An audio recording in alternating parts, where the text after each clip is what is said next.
Hey, I wanted to talk about multitasking today, the do's and don'ts about multitasking. So I'm going to share a screen here. And let's take a look at what multitasking is and why we really shouldn't multitask, or we should at least try to reduce our multitasking. So multitasking, it's a productivity illusion. What's an illusion? Something that looks like one thing, but it's actually something else. So let's look at what that is. I like this little Russian proverb: if you chase two rabbits, you will not catch either one. Probably because they're going two different directions, right? And that's a lot what multitasking is like. You're going two different directions with things, trying to do two things at once. So a little brief thing about the brain. We've got different parts of our brain: prefrontal cortex, brainstem, limbic system. So the prefrontal helps you with problem solving, planning. Brainstem helps you with heartbeat, metabolism, breathing. You're not having to think about those things, right? You're not going, okay, I need to remember to breathe. I need to remember to make my heart beat. Well, sometimes we have to force ourselves to breathe, but not generally. And then the limbic system: emotions, memory, motivation. So when you are multitasking and you feel like you're doing two things at once, you're actually switch tasking. So you're working very quickly, your brain is working very quickly between two different tasks. So when it comes to the brainstem, your brain can do more than one thing at a time. It's breathing, your heart is beating, your blood pressure is being controlled, all the things that have to happen to keep us alive are happening behind the scenes. So when we are switch tasking, when we're trying to do two things at once, you're trying to look at your email, process your email, listen to voicemail at the same time. We're moving very quickly between two different tasks, and there's a lot more chance that we're going to forget something, we're going to make a mistake, we're going to have to redo something, which is going to take even longer. So let's just look at a little bit of focus math. This isn't perfect math, but it just gives you at least an idea. So let's say you have undivided focus. You have a potential for 57% gain in your productivity. So that's pretty awesome. So take a typical work year, 2,080 hours. Multiply it by 20%. That is 416 hours. Take that 416 hours and apply a productivity gain of 57%, which is 237 hours. So if you can reduce your multitasking by 20%, you're going to free up a lot of time.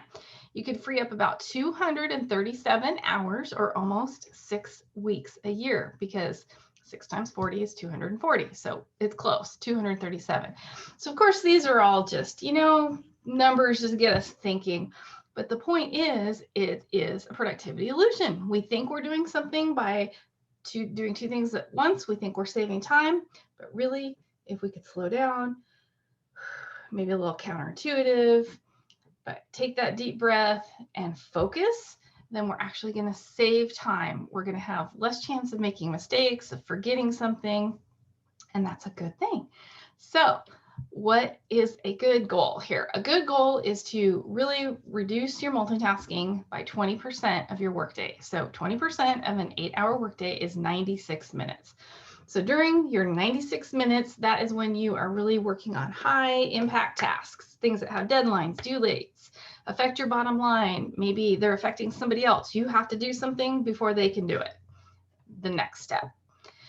Eliminate your interruptions. So you're not texting, you're not on social media, you're not checking email during this time. You're working on your high value, high impact tasks. If you feel like your brain is kind of, attention span is waning a little bit, remind yourself, get your brain back in focus by saying, right now I am. Remind yourself, right now I am working on this report. Right now I am fill in the blank. And also asking yourself, is this the best use of my time? This is time you really want to protect. So is this 90 minutes, 96 minutes being spent to, do the tasks that are the most important during that time? Now, if you cannot devote a whole 96 minutes, maybe it's 45 minutes and you're shutting the door and working. Maybe it's 1 hour. Maybe it's 3 times throughout the day. You stop for an hour and shut the door and work with focus. Anything you can do is good. And the more you can increase that and do even less multitasking, the better. So Two things to think about when you're multitasking, when you're actually switch tasking, is that you're switch tasking, you're going very quickly between two different activities. There's more room for error, and you're reducing your productivity. And we want to increase productivity, not reduce productivity. So put the brakes on multitasking for at least 20% of your workday, which is 96 minutes. Again, if you can't dedicate a whole 96 minutes, 90 minutes, an hour, 45 minutes several times throughout the day. Do what you can to not always be trying to do more than one thing at a time. And I hope you have a great day. If you have any questions for me, I'm happy to answer them. I help with business organizing and productivity and residential organizing, both in person and virtually. And I hope you do have a great day.